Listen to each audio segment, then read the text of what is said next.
Buenas noches.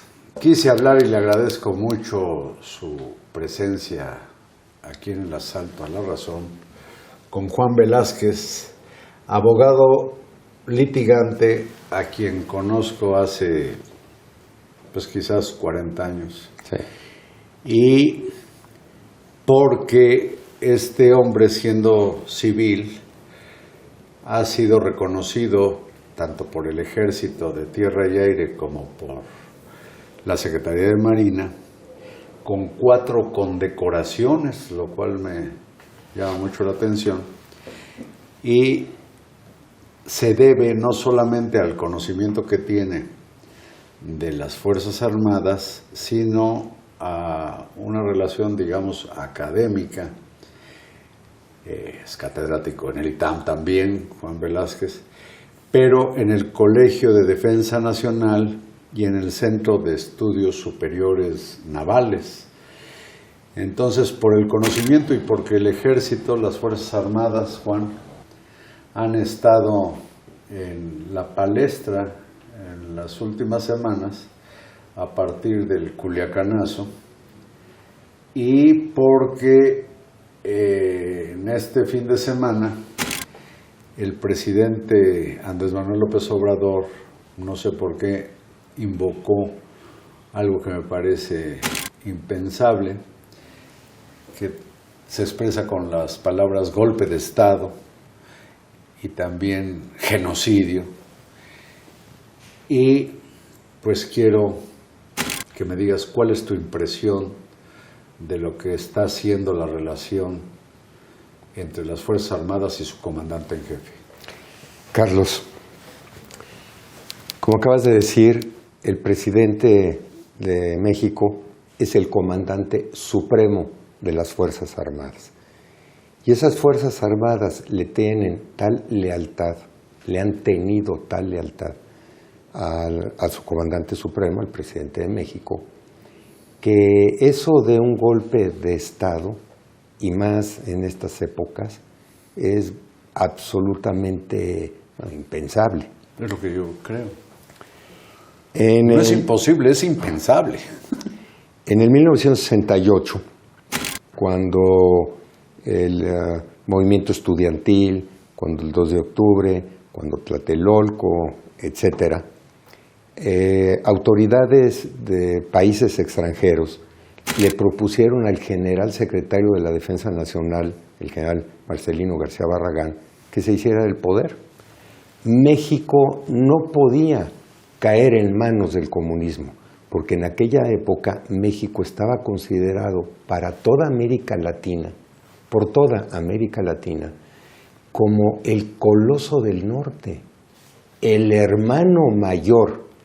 Y si ese hermano mayor, coloso del norte, caía en el comunismo, en un mundo polarizado, la Guerra Fría, Cuba, el Che Guevara en Bolivia, etcétera. Guerrillas en Latinoamérica. Ajá, se suponía que entonces todos los demás países, y por una teoría del dominó, todos los países de América Latina, digamos, seguirían el ejemplo. Seguirían el ejemplo. Y en muchos de esos países lo que se padecía era precisamente dictaduras militares.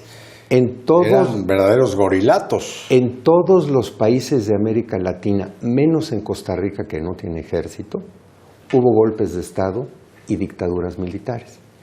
Le proponen al general secretario que se haga del poder para salvar a México del comunismo y para que entonces el general secretario, con todo su Estado Mayor, fuera con el presidente Díaz Ordaz a reiterarle su lealtad, la lealtad del ejército. Si eso sucedió en aquella época y con la presión de esos gobiernos extranjeros poderosos, pues ahora, ni de dónde, lo que dije, impensable.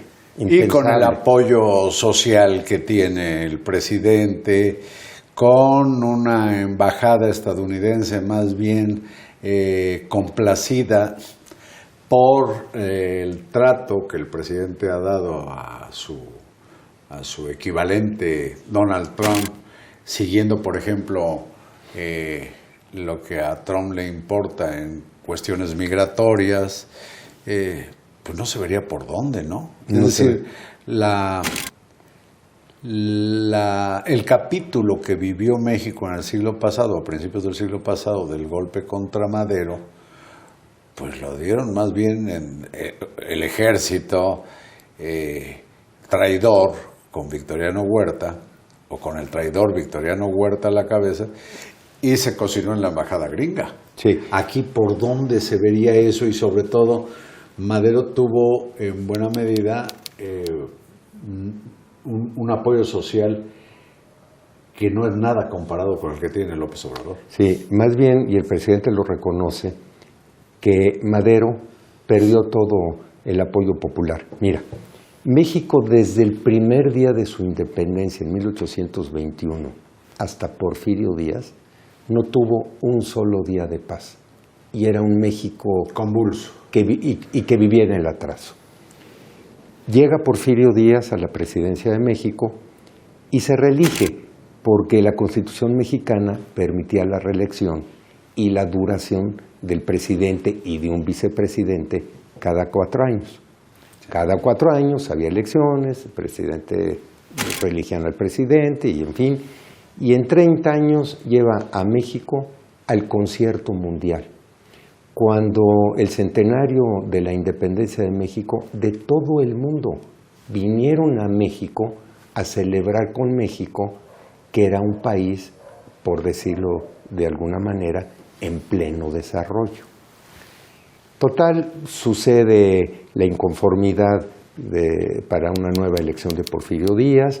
Porfirio Díaz renuncia, presenta su renuncia, dice que no quiere que por él se derrame sangre mexicana, se va a París, en donde lo reciben como héroe. Hay un desfile militar y hasta le entregan, le ponen en sus manos la espada de Napoleón. Sí. Eligen a Madero. Y Madero, que era un buen hombre, ingenuo, sin oficio para gobernar, en 2 años lleva al país al precipicio. Y por ese motivo pierde la conformidad de la gente. Por ese motivo es sujeto de críticas periodísticas. Son circunstancias totalmente distintas. Por ese motivo la embajada norteamericana interviene.